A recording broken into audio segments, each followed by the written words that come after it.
Midsummer, Hereditary, The Witch. Ever heard of them? Even if you haven't seen these films, it's pretty hard to ignore the impact that they've had on modern horror and the indie filmmaking scene at large for the past decade. And the reason why that impact may be so hard to ignore is because, if you're anything like me, you're probably sick of it.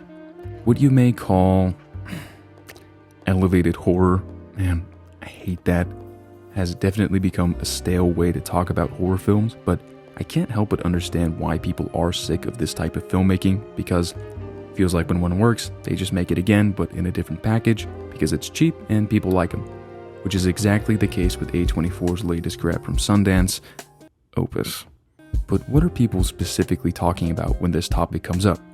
Usually the term elevated horror refers to films that experiment with horror as an art form rather than mapping out the film through classic horror tropes.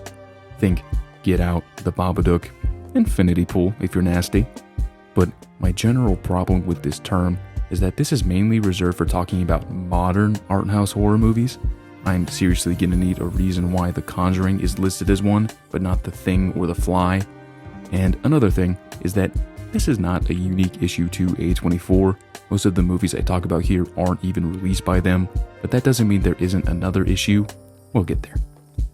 But there is a new trend within this trend that isn't super oversaturated, but it keeps popping up enough to raise an eyebrow. And it's all those damn cult movies.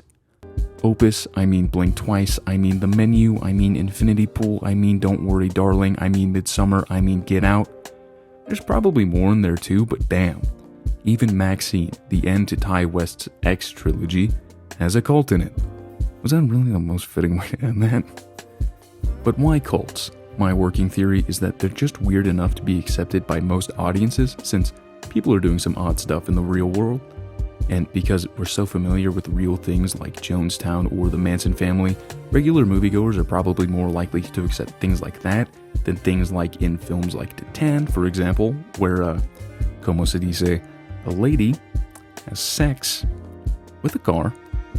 Yeah, a little more demanding, but that's just an extreme example. I know someone who loves Midsummer but thinks that Bones and all is too demanding to be invested in. It's pretty crazy. And you'd think that with a subject that people seem to be more accepting with, you'd take a bit more swings with it, but instead it's more like, imagine The Menu, but it's music instead of food. And to be clear, I don't even think that these are bad films, or at least the ones I've seen. I can't speak on some of them. I mean, hell, Get Out is a damn near masterpiece, and Midsummer is a personal favorite of mine. Obviously, the subject matter can be interesting and explored in a unique way, but there is a difference between pulling from something and switching things around, which finally brings me to Opus. The film follows Ariel, a journalist played by Ayo Edebiri, as she's invited to the compound of a legendary pop star who vanished from the public eye and is hosting an event for his new album, and oh shoot, it's a cult. I don't need to elaborate anymore. You already know what the rest of this is like. And I will say that as a directorial debut from Mark Anthony Green, I'm excited to see where he goes. It's a very competently directed and well-crafted film that does have a vibrant personality, even if it's not the most groundbreaking concept. And in terms of performances, I think that this was a very necessary one for Ayo, who shows a more dramatic side to her range that will probably open more doors in the future, which is impressive because she really doesn't have a lot to work with here. But literally everything that John Malkovich is doing as Moretti, the pop star / cult leader, is worth the price of admission alone. This character is definitely the strongest part of the film in my opinion. His methods of luring people in are so calm and alluring that I would probably kick it with him too if he asked. But aside from that, there's not really a whole lot going on here, which is frustrating. The idea of a literal cult of celebrity told from the perspective of a journalist could be an interesting premise, but the film feels so afraid to fully commit to the absurdity. Say what you will about 2022's The Menu, but it definitely let itself bask in the weirdness of its plot and its characters, which led to moments that are more memorable than anything here. But what I find most aggravating about the film is the A24 of it all. The company has become a poster child for independent distribution over the last decade, and a common critique is that a lot of their movies are the same. Which I always thought was a little weird. A24 is a film distributor. They are not directly backing the production of most of their catalog. I mean, in 2018 alone, they had Hereditary, 8th Grade, and Climax. Not really a through line between those three, but I've noticed in recent years that their release strategy has been, a little confusing. Just last year, in 2024, they had the North American distribution rights for The Brutalist, A Different Man, Queer, Sing Sing, and it seemed like basically nobody got the chance to watch any of, if not most of them in theaters, because they were barely shown in any, despite generally good praise and each of them having plenty of traction online. But for some reason, the front room was readily accessible in most theater chains. Does anybody even know what this is? And where my biggest problem with Opus lies is the fact that anybody could have probably gone to see this whenever they wanted, because I'm assuming that A24 thinks it fits with their vibe in the public eye more. I don't know how to explain it, but this feels like the most them movie they could have possibly got their hands on. They picked this up from Sundance not too long ago, and it's already in theaters, while films that I was fortunate enough to see from the fest that I think are unique, full of life, and much more interesting with more interesting things to say are still seeking distribution. But the movie that basically already existed gets picked up without a hitch.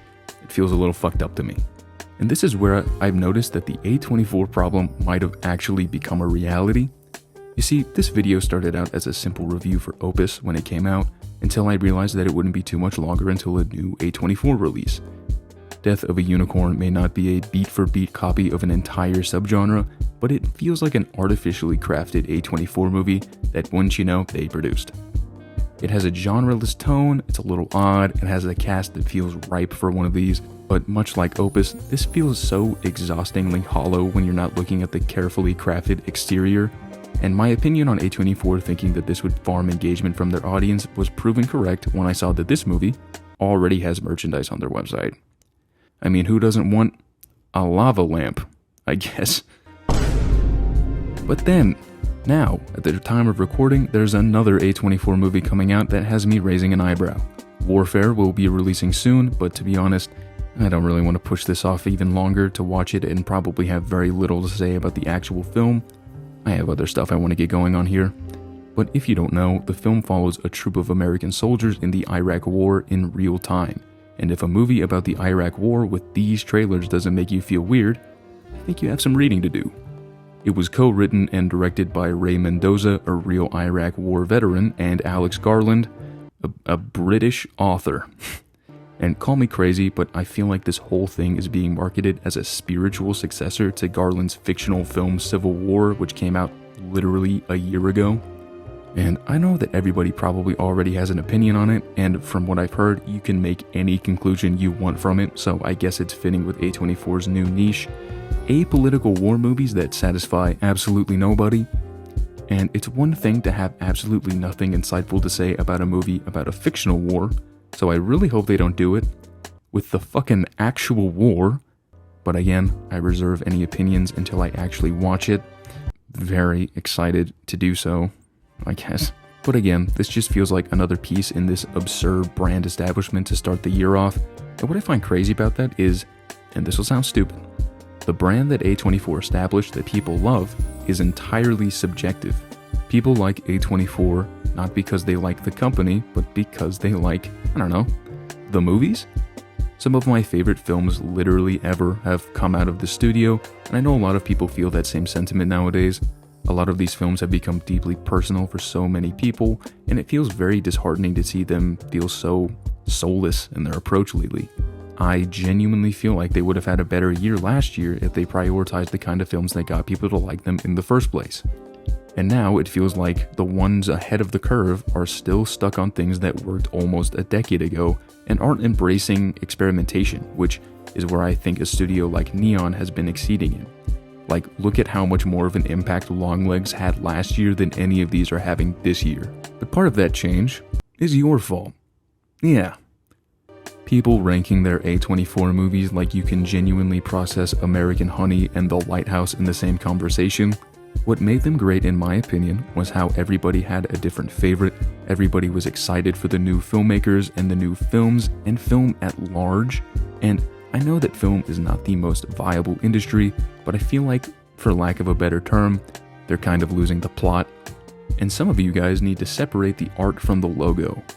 And for the record, they do have movies coming out this year that I'm genuinely excited for. Marty Supreme, Materialists, Bring Her Back. I don't think the well is dry, but the waters have been tasting a little lead-like lately, if you catch my drift. But who knows, maybe I'm just rambling. I'm totally just rambling. But I would say that if there is a new A24 movie coming out that doesn't make you feel weird and actually interests you personally, then go see it. Support the filmmakers. But don't just go see a new A24 movie because it's a new A24 movie. Because you don't go watch every fucking Warner Brothers movie because it's a new Warner Brothers movie.